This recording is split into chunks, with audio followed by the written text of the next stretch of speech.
सबसे strong reason मेरा purchase करने का था डिज़ाइन लैंग्वेज। सबसे बेहतरीन फ़ीचर जो मुझे लगता है वो है वेंटिलेटेड सीट्स। सिटी मुझे कभी पसंद नहीं आई, वरना इसलिए नहीं ली क्योंकि वरना में स्पेस इशू बहुत ज़्यादा है। स्लाविया आ गई है, स्लाविया पॉपुलर हो रही है और स्लाविया को लोग काफ़ी पसंद कर रहे हैं। मेरे साथ अमन है। अमन भाई कैसे हो आप? मैं बढ़िया सर, आप बताओ। बहुत बढ़िया। कहाँ रहने वाले हो आप? मैं ओरिजिनली पटना का हूँ but living in Delhi for past 15 years. गजब। और इन्होंने खरीदा है Slavia 1 litre 1 litre automatic. Automatic. कौन सा वेरिएंट? कौन सा variant? Style automatic. Style automatic. तो मैं इनसे बहुत सारे सवाल करने वाला हूँ। सवाल में क्या होगा कि इन्होंने होंडा सिटी क्यों नहीं चुनी, वरना क्यों छोड़ दी, और कोई किसी गाड़ी का इंतज़ार क्यों नहीं किया, क्योंकि फॉक्सवैगन इसी की मतलब अनुषंगी इकाई बोलेंगे, वो भी लेके आ रहे हैं वर्चूस, उसे क्यों छोड़ दिया। ये सारे सवालों के जवाब आपको वीडियो में देने वाला हूं, क्योंकि काफ़ी कुछ चला चुके हैं तो इनसे भी पूछूंगा माइलेज कितना मिल रहा है, क्यों खरीदा है, इसकी कीमत इन्होंने क्या चुकाई। तो चलिए शुरू करते हैं इस वीडियो को।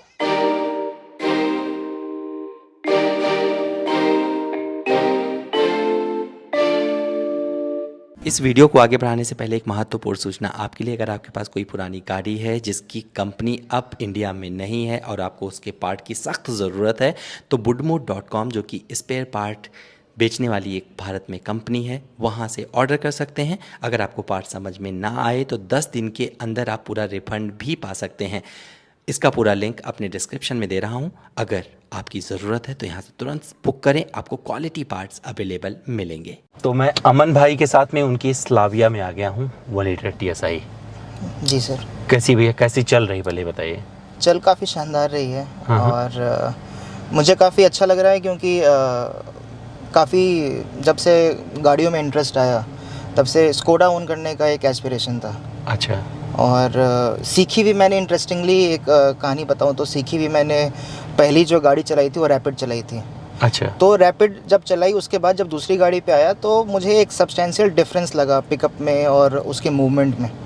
तो उस टाइम से मुझे समझ में आ गया कि जो फॉक्सवैगन स्कोडा की जो गाड़ियाँ होती हैं उसमें कुछ अलग है, लाइक पावर के और स्टेबिलिटी की बात करूँ तो। फिर हमारे फैमिली में अपनी क्रेटा भी है, सोनेट भी है, उनको चलाता हूँ तो वो अच्छी गाड़ियाँ हैं नो डाउट, बट ये मज़ा नहीं है। अच्छा। जो स्कोडा देती है, जो इसकी पिकअप है, जो इसकी राइड क्वालिटी है और स्टेबिलिटी है हाई स्पीड पे, तो चलाने में मज़ा आता है। कितने की पड़ी आपको ये 1 लीटर स्टाइल ऑटोमेटिक है, तो ये मुझे 18 के आसपास ऑन रोड पड़ गई। कुछ और देख रहे थे आप जब इसे खरीदने के लिए निकले थे, या कुछ दिमाग में था? जैसे आप बता रहे थे आप स्कोडा ही चाहिए था, इसके बावजूद भी मन में तो आया होगा कि क्यों ना वरना ट्राई कर लें। इस सेगमेंट में सबसे ज़्यादा अच्छी गाड़ी अभी भी सिटी बनी हुई है, माइलेज के हिसाब से बात करें, कंफर्ट के लिहाज से बात करें, और भी कुछ अभी फॉक्सवैगन की वर्चूस आ रही थी, तो आपने कुछ और दिमाग लगाया था, बस यहीं पर आ गए सीधे? काफ़ी इंटरेस्टिंग क्वेश्चन है और इसका जवाब भी काफ़ी इंटरेस्टिंग है। सो मेरी जो कार परचेज़ की जो जर्नी है ये पिछले 1 सवा साल से चल रही है, बट मटेरियलाइज़ कुछ नहीं हुआ। 2 बार मैंने क्रेटा बुक कराई, बट आपको पता ही है क्रेटा की वेटिंग कैसी चलती है। तो एक बार क्रेटा मैंने बुक कराया पटना में, तो मार्च के मंथ में मैंने बुक कराया था और उसकी डिलीवरी वो लोग एक्सपेक्टेड कह रहे थे अराउंड दिवाली देंगे। फिर मैं दिल्ली आया, यहाँ भी मैंने एक डीलरशिप से हुंडई क्रेटा बुक कराई, तो उन्होंने बोला कि करीब 6 महीने की वेटिंग होगी। तब तक MG एस्टर आ चुकी थी मार्केट में, मतलब उसका लॉन्च वगैरह हो चुका था। एस्टर भी मैंने बुक करा दी और इनफैक्ट जितनी बुकिंग अमाउंट से ज़्यादा करवाई। अच्छा। और मुझे प्रॉमिस किया गया कि वो मुझे काफ़ी जल्दी मिल जाएगी, like I would be the first one, मतलब फर्स्ट लॉट में मुझे गाड़ी मिल जाएगी, बट वो मिली नहीं। अच्छा। वहाँ भी एक्सपीरियंस थोड़ा मुझे मज़ा नहीं आया कि प्री बुकिंग कराने के बाद, क्योंकि उन्होंने प्री बुकिंग का कुछ कॉन्सेप्ट रखा था। प्री बुक कराई फिर भी गाड़ी अलॉट नहीं हुई। तब तक इसकी न्यूज़ आ गई थी और SUV का ज़माना चल रहा है, सबको SUV परचेज़ करते हैं। डीलरशिप भी उतना पुश नहीं कर रही है सेडान को, मतलब मैन्युफैक्चरर की बात करूँ तो। चाहिए ये आई, इसको देखा, इसका डिज़ाइन लैंग्वेज मुझे काफ़ी पसंद आया। One of the most important reason to buy this car was design language, क्योंकि अगर आप याद करो तो ऑक्टेविया जो थी और या ऑक्टेविया को अगर आप देखो तो ये उसकी या तो सिस्टर लगती है या तो छोटा बेटा लगता है। इट्स जस्ट, इसको बोलते भी बहुत लोग बेबी ऑक्टेविया, मैंने कितने सारे रिव्यूज़ देखे जब ये लॉन्च हुई थी, जब आप लोग गोवा गए थे, तो बहुत लोगों ने इसको बेबी ऑक्टेविया बोला और इसको एक तरह से कॉम्प्लीमेंट दिया कि ऑक्टेविया जैसी दिखती है। ऑक्टेविया जब सेकेंड जेन अभी जो पिछले जो लास्ट ऑक्टेविया थी जो लॉन्च हुई, उस स्कोडा ने उसका सेगमेंट ही चेंज कर दिया। तो जो पोटेंशियल बायर्स थे ऑक्टेविया के, वो उनके रीच से बाहर चली गई। और ये जब आई तो ये उस प्राइस ब्रैकेट में भी फॉल करती थी। ऑक्टेविया जैसा इसका डिज़ाइन लैंग्वेज भी था, तो सबसे स्ट्रॉन्ग रीज़न मेरा परचेज़ करने का था डिज़ाइन लैंग्वेज। अब आते हैं सेकंड पार्ट पे कि सिटी और वर्ना क्यों नहीं ली।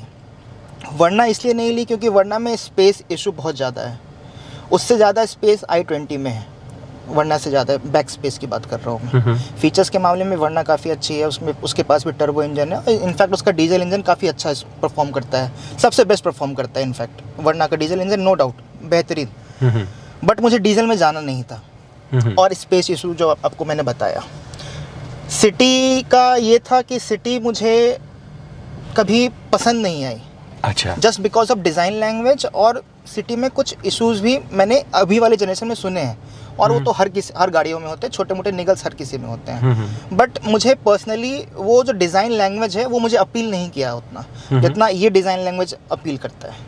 तो ये मेजर रीजंस थे उसको ऑप्ट करने के सर। चलिए मैं स्लाविया पे लौटता हूँ, स्लाविया पे ही कुछ सवाल और करते हैं। तो माइलेज आपके लिए मैटर करता था, आपने देखा, या आपको चलाने से पहले आपने इसका टेस्ट ड्राइव लिया था या नहीं लिया था?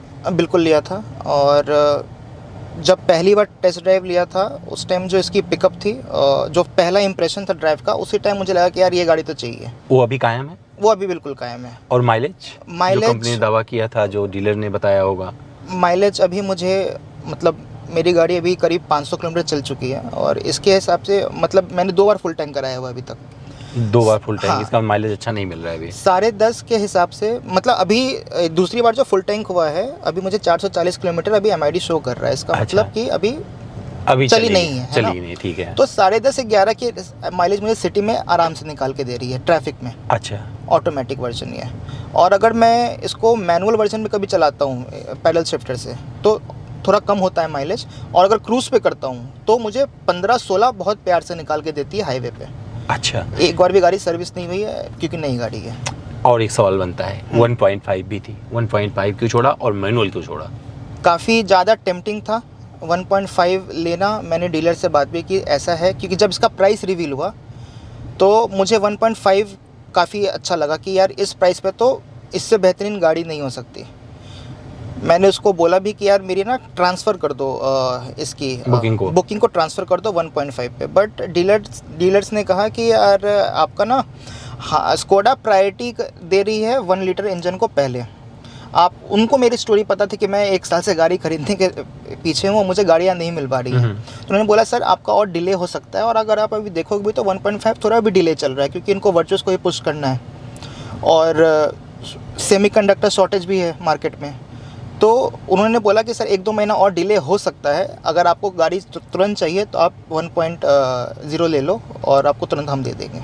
अच्छा, तो बट अगर मुझे अभी कोई पूछे कि आप कौन सा इंजन लेना पसंद करोगे तो मैं 1.5 को ऑप्ट करूँगा। अच्छा, 1.5 को ऑप्ट करो, तो आपके साथ धोखा हो गया क्या? नहीं, धोखा बिल्कुल नहीं हुआ, क्योंकि मुझे गाड़ी जल्दी चाहिए थी। अच्छा, इसलिए मैंने ये ले ली। बट आपको बताऊं 1 लीटर 1.5 में अगर देखेंगे तो बेसिक फ़र्क बहुत ज़्यादा नहीं है। बिल्कुल, अगर आप चलाएंगे, आपने अगर परफॉर्मेंस पिकअप वगैरह को फील लिया होगा तो कोई ज़्यादा दिक्कत आपको आ नहीं रही होगी। और मैंने अगर लॉजिकली भी फिर सोचा, क्योंकि काफ़ी ह्यूज इन्वेस्टमेंट है, इंजन के ऊपर काफ़ी चीज़ें डिपेंड करती है, तो मैंने सोचा कि मुझे मेरा डेली रन मतलब सिटी में ही होगा, ज़्यादा बम्पर टू बम्पर ट्रैफिक में, उसमें मैं 1.5 का क्या यूज़ करूँगा। और इसी वजह से आपने ऑटोमेटिक, इसलिए मैंने ऑटोमेटिक भी ली है, और इसलिए मेरा 1 लीटर का भी प्रेफरेंस ज़्यादा लॉजिकल लगा, क्योंकि 1.5 में कहाँ चलाऊँगा। पैडल शिफ्टर यूज़ करते हो? करता हूँ, लेकिन जब हाईवे पे रहता हूँ तो। करते हो मतलब? हाँ। अच्छा लगा आपको ये फीचर? अच्छा है। एसी की बात करें, गर्मियाँ देख रहे हैं बहुत प्रबल हो गई, मतलब हम लोग 42 डिग्री में शूट कर रहे हैं अभी। बिल्कुल। कैसा है एसी का, थोड़ा परफॉर्मेंस बताइए कैसा है? एसी मुझे ठीक ठाक लगती है, मैं नहीं बोलूँगा कि आउटस्टैंडिंग है, क्योंकि मैं क्रेटा भी चलाता हूँ। क्रेटा की और किया की जो कूलिंग है वो बहुत जल्दी कूल कर देती है। अच्छा, ये आपको एहसास नहीं कराएगी कि आपको गर्मी लग रही है, बट मैं ये बोलूँगा कंपैरेटिवली इसकी कूलिंग हल्की सी लो है, लेकिन ये अपना काम करती है। कंफर्ट की बात करें तो कितना कंफर्टेबल है, बैक सीट से लेके यहाँ तक एक्सप्लेन करिए। कंफर्ट काफ़ी फैमिली अच्छा के साथ, मतलब फैमिली में किसको बिठाया, किसने क्या बोला, आपको लगता है कि एकदम कंफर्टेबल है, तो क्यों कंफर्टेबल है बताइए। स्पेस काफ़ी अच्छा है क्योंकि इसका व्हील बेस काफ़ी अच्छा है। स्पेस के इसी according- पे कंपनी ने बहुत दावा भी किया था कि भैया सबसे ज़्यादा हम लोग इसमें रियर सीट में जगह दे रहे हैं, पूरी फोल्ड हो जाती है, आपको बड़ा सा 600 लीटर से ज़्यादा का बूट स्पेस मिल जाता है जब फोल्ड कर देते हैं। बिल्कुल।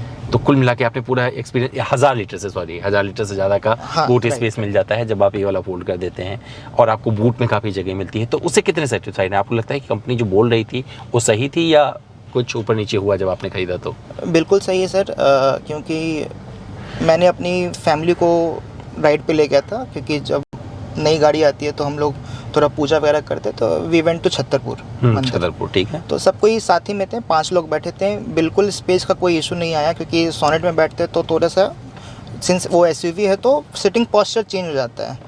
बट मेरी फैमिली का फर्स्ट फीडबैक था कि यार मज़ा आ गया बैठ के। मज़ा आ गया। तो ये अपने आप में एक स्टेटमेंट है, जब आप पहली बार किसी गाड़ी में बैठो और ऑलरेडी कोई लोग यूज़ कर रहे हैं उसको, तो और पहला स्टेटमेंट ये है, तो अपने आप में एक फीडबैक है कि हाँ इसमें बात तो है कुछ। फीचर्स की बात करें तो आपको क्या अच्छा लग रहा है? क्योंकि कनेक्टेड फीचर्स भी मिल जाते हैं, बढ़िया इंफोटेनमेंट सिस्टम मिलता है, तो क्या सबसे अच्छा, ज़्यादा आपको इसमें क्या अच्छा लग रहा है सबसे अच्छा अगर बात आपने अभी गर्मी की बात की, करें? सबसे बेहतरीन फीचर जो मुझे लगता है वो है वेंटिलेटेड सीट्स। वेंटिलेटेड सीट इस पे बहुत ज़रूरी था, ऑन है और इसका हम फील भी ले पा रहे हैं। बिल्कुल, सिटी में ये नहीं आती है। ओके। तो एक ड्रॉबैक मेजर ये था, क्योंकि मुझे इसी एरिया में ज़्यादा रनिंग है और मुझे पता है यहाँ गर्मी कैसी पड़ती है और कितने लंबे समय तक ये प्रोलॉन्ग होता है। ओके। तो ये फीचर सबसे फेवरेट फीचर है मेरा। उसके बाद मुझे इसकी स्टीयरिंग का फील लुक जो लगता है, मुझे ऐसा नहीं लगता कि मैं मतलब स्कोडा की कोई सबसे मतलब एंट्री सेडान में बैठा हूँ, क्योंकि इससे पहले रैपिड थी, अब तो रैपिड डिसकंटिन्यू हो गई, तो यही एंट्री सेडान हुई। ऑक्टेविया में भी यही स्टीयरिंग है, सुपर में भी यही स्टीयरिंग है, ये कॉकपिट अच्छा लगता है, स्लाविया में भी यही स्टीयरिंग है। ये कॉकपिट सही बहुत अच्छा फील देता है। इंफोटेनमेंट ये कुशाक का ही है, लेकिन काफ़ी अच्छा इंफोटेनमेंट है, इसमें लैग नहीं है होंडा सिटी की तरह। और अब काफ़ी मॉडर्न इंफोटेनमेंट है ये, क्योंकि इसमें मुझे वायरलेस एप्पल कारप्ले और एंड्रॉयड ऑटो मिल जाता है। ठीक है। तो साउंड का एक्सपीरियंस आपने किया? साउंड जो स्कोडा का साउंड सिस्टम है कैसा लगा? ऑनेस्टली बताऊं, क्रेटा में बोस का आता है सिस्टम, ये उससे बेटर है। अच्छा, इससे बेटर है क्योंकि इसमें इनबिल्ट आपको अंडर सीट एम्पलीफायर मिलता है और पीछे सबवूफर है। अच्छा। मैं आज तक इसको फुल वॉल्यूम पे नहीं चलाया मैंने, 15 मतलब हाफ पे ही रखता हूँ, तो ऐसा लगता है कि मतलब मज़ा आ जाता है बिल्कुल। अच्छा, अगर आपसे बोला जाए कि आप क्यों किसी को सजेस्ट करोगे भैया ये गाड़ी ले लो, तो क्या बोलोगे आप वहाँ पे, क्या सजेशन दोगे? आपका फीडबैक क्या होगा लोगों को? क्योंकि लोग जो आपका वीडियो देख रहे हैं वो इसलिए देख रहे हैं क्योंकि उनको भी एक अपना दिमाग बनाना है कि भैया इसे लेना है या नहीं लेना है, तो उन्हें क्या कहना चाहेंगे आप? सबसे स्ट्रॉन्ग रीज़न सर, पिछले अभी तक हमारी जितनी भी बात हुई उसमें ये बात कहना भूल गया, सबसे स्ट्रॉन्ग फीचर होगी सेफ्टी। स्कोडा वॉक्सवैगन की जो बिल्ड क्वालिटी होती है वो मुझे बाकी ब्रांड से बेटर लगती है, ये मेरा पर्सनल ओपिनियन है।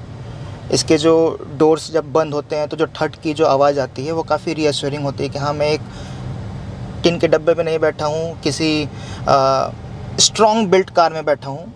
इसके साथ साथ जो इसके एक्टिव और पैसिव सेफ्टी फीचर्स हैं वो मुझे काफ़ी अश्योरेंस देते हैं कि जब मैं रोड पे चल रहा हूँ और हाई स्पीड पे भी चल रहा हूँ तो जो स्टेबिलिटी मुझे मिलती है, जो अश्योरेंस मुझे मिलता है, वो मुझे एक कॉन्फिडेंस देता है। सबसे स्ट्रॉन्ग रीज़न है ये सेफ्टी वाला। उसके बाद मुझे इसका डिज़ाइन लैंग्वेज काफ़ी पसंद है। तो सब्जेक्टिव हो सकता है। हाँ, वो सब्जेक्टिव हो सकता है, पसंद करेगा, कोई नहीं करेगा। अगर फीचर्स की बात देखें और कंपटीशन की बात देखें तो काफ़ी न्यू प्रोडक्ट है, एक तरह का आपको इंस्टेंट अटेंशन देता है रोड पे, क्योंकि मैंने खुद ये एक्सपीरियंस किया है। जब पिछले एक हफ्ते से जब मैं गाड़ी चला रहा हूँ तो ये गर्दन हिला देती है।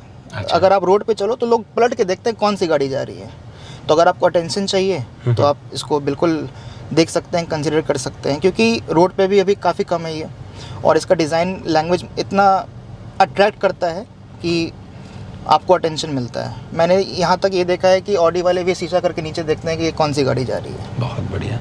179 मिलीमीटर का ग्राउंड क्लियरेंस है, एसयूवी वाला।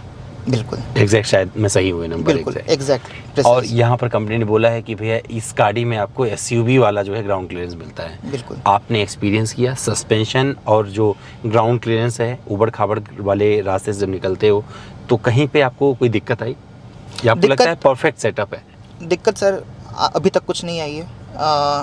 हल्का सा कंसर्न बताऊं तो सस्पेंशन की थोड़ी स्टिफ है। वो आप स्टेबिलिटी के लिए कह सकते हो कि स्टेबल रहने के लिए उन्होंने स्टिफ रखा हो, तो इसकी सस्पेंशन बाकी गाड़ियों के जैसे होंडा सिटी या वर्ना की तरह सॉफ्ट नहीं है। तो हल्की से अगर आपका अगर टेरेन अनइवन है तो आपको सस्पेंशन थोड़ी सी फील हो सकती है, बट राइड क्वालिटी में कोई कॉम्प्रोमाइज़ नहीं आता है। ग्राउंड क्लियरेंस की बात करूँ तो कहीं से भी निकल जाती है। आज तक कभी कभी एक्चुअली मैं सोनेट को कभी कभी धीरे कर देता हूँ, क्योंकि इंद्रप्रम में एक स्पीड ब्रेकर है जो कि काफ़ी ऊंचा है, सारी गाड़ियों को किस करता रहता है। हाँ, वो हल्का सा नीचे से किस कर लेता है। हाँ, इसको मुझे मतलब मैंने भी इसको स्लो किया क्योंकि इसकी ना व्हील बेस काफ़ी लंबी है। हाँ, तो डर लगा होगा कि मुझे लगा था टकरा ना कहीं जाए। बीच से ना अड़ जाए, लेकिन ये वहाँ से अगर जब निकल गई ना तो मुझे काफ़ी उस दिन कॉन्फिडेंस आया यार, जब सोनेट को मैं धीरे करता हूँ और इसको भी धीरे करके निकाल लेता हूँ तो सेडान में जो प्रॉब्लम आती है, जैसे होंडा सिटी का ये कंप्लेन है, उसकी 165 mm ग्राउंड क्लियरेंस है, वो बहुत अड़ती है, ब्रेकर पे भी अड़ जाती है। ये आज तक किसी ब्रेकर पे नहीं अड़ी है। ओके। तो ये मुझे काफ़ी सही लगा कि जो कंपनी ने बोला 179 mm। इवन आप देखो एस क्रॉस का भी जो ग्राउंड क्लियरेंस है वो क्रॉसओवर है, उसकी ग्राउंड क्लियरेंस अगर मैं सही हूँ तो 180 mm है। ठीक है, तो इस लिहाज से भी ये परफेक्ट है। परफेक्ट। तो अब क्या करते हैं, अभी क्योंकि सर्विस आपने एक्सपीरियंस नहीं किया है, हाँ, स्कोडा की सर्विस से कभी डर लगा था कि कहीं दिक्कत ना हो जाए? मेंटेनेंस पैकेज जो है इन्होंने इंट्रोड्यूस किया है, उसने आपको एश्योरेंस दी कि कोई दिक्कत नहीं उसने होगी? कॉन्फिडेंस दिया है, क्योंकि आपको जो स्टार्टिंग में मैंने कहानी बताई थी, जब स्कोडा की मैंने रैपिड चलानी शुरू की थी, उस गाड़ी में एक इशू आ गया था क्लच प्लेट का। उसको ठीक कराने के लिए 60,000 रुपये लगे थे। तो ये फियर तो था मेरे दिमाग में पहले से ही, बट जब ये एश्योरेंस पैकेज के बारे में जाना कि इतने साल तक इतना पैकेज है और इसमें ये सारी चीज़ें कवर्ड हैं, तो एक वो आया, हाँ, भरोसा आया। और दूसरी चीज़ ये है कि इनका जो 95% लोकलाइजेशन है, क्योंकि पहले सारे पार्ट्स जर्मनी से आते थे, अब वो चीज़ नहीं है। सिंस पार्ट अब लोकली मैन्युफैक्चर हो रही है तो कॉस्ट काफ़ी सिग्निफिकेंटली कम भी हुआ है। ओके, तो आज आपने बहुत सारी बातें बता दी। मुझे लगता है कि यहीं पर ख़त्म करता हूं मैं, क्योंकि आपने सब कुछ बता दिया है। अब इतना भी कम चलाया है आपने, इतना कुछ बोला है, तो आप ज़्यादा से ज़्यादा चलाइए और ज़्यादा से ज़्यादा अगली बार बोलिएगा। अब 10,000 किलोमीटर चलाएंगे तब मैं आपसे मिलूंगा। बिल्कुल। तो दोस्तों, उम्मीद करता हूँ मेरा इस स्लाविया के साथ कस्टमर रिव्यू आपको पसंद आया होगा। फिर भी मुझसे कुछ रह गया, कुछ और जानना जुड़ना चाहते हैं तो मेरे इंस्टाग्राम पर चले आए।